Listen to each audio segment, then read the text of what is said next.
Good morning children. आज मैं आपको रोमन न्यूमरल्स के बारे में बताऊंगी कि रोमन न्यूमरल्स क्या होते हैं।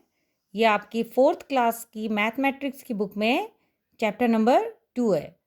तो देखिए, सबसे पहले बहुत साल पहले रोमन्स ने 7 लेटर्स जो हैं इंग्लिश अल्फ़ाबेट्स के, उनका यूज़ किया था नंबर्स को लिखने के लिए।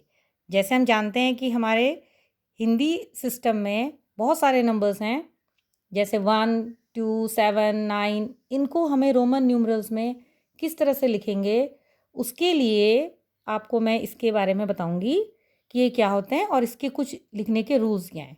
सबसे पहले जो हमारे जो मेन 7 लेटर्स हैं वो कौन से हैं वो देखते हैं। सबसे पहले अगर हमें 1 लिखना है, 1 के लिए हम कौन सा सिंबल यूज़ करेंगे? आई। अगर हमें लिखना है 5, 5 के लिए हम यूज़ करेंगे वी। 10 के लिए हम यूज़ करेंगे सिंबल एक्स। 50 के लिए हम यूज़ करेंगे सिंबल एल। 100 के लिए हम यूज़ करेंगे सी। 500 लिखने के लिए हम इस्तेमाल करेंगे डी का, और 1000 के लिए हम यूज़ करेंगे सिंबल एम का।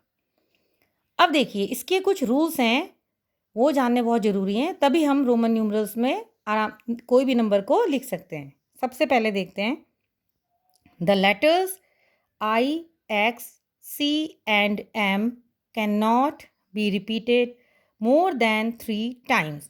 ये जो लेटर्स हैं इनको हम 3 से ज़्यादा बार रिपीट नहीं कर सकते। जैसे अगर हमें लिखना है 1, 1 को हम एक आई से डिनोट करेंगे। अगर हमें लिखना है 2, 2 क्या होता है? 2 में 2 1 होते हैं, मीन्स 2 बार आई लिखेंगे। 3, 3 में क्या होते हैं? 1 1 1 को प्लस करेंगे 3 मिल जाएगा, दैट मीन्स 3 बार आई आ जाएगा। इसी तरह से देखते हैं, अगर हमें लिखना है 10, तो 10 के लिए हम यूज़ करेंगे एक्स का। 20 लिखने के लिए हमें पता है 20 क्या होता है? 10 और 10 को मिला के 20 बन जाएगा, मीन्स एक्स और एक्स। इसी तरह से 30 हो जाएगा एक्स एक्स एक्स। अब देखते हैं इसका सेकंड रूल।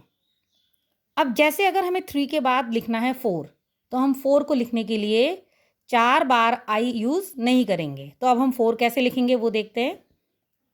इसके लिए इसका second rule, when letters are written in ascending order of value, the smaller value is always subtracted from the greater value. Means जब हमें लेटर्स को असेंडिंग ऑर्डर में अगर लिखा हुआ है, जैसे अगर हमें कहीं पर लिखा है आई और वी, अब हमें पहचानना है कि आई वी मीन्स क्या होता है। अब आई हमें पता है 1 है, वी हमें पता है 5 है, तो 1 के बाद 5 लिखा है, इसका मतलब असेंडिंग ऑर्डर में लिखा हुआ है ये। तो हम उस समय क्या करेंगे, दोनों को सब्ट्रैक्ट कर देंगे, तो ये हो जाएगा 5 माइनस 1, ये हो जाएगा 4। इसका मतलब आई भी कितना हो गया? 4 हो गया। इसी तरह से आई एक्स, ये 1 है, ये है 10, तो छोटे नंबर के बाद बड़ा नंबर है, मीन्स असेंडिंग ऑर्डर में है, तो यहाँ पे हम क्या करेंगे, फिर से सब्ट्रैक्ट करेंगे, तो ये हो जाएगा 10 माइनस 1, कितना हो गया? 9। इसी तरह से कहीं पर भी अगर छोटे नंबर अल्फ़ाबेट के बाद बड़ा अल्फ़ाबेट है, मीन्स वहाँ पे सब्ट्रैक्शन हो रही है।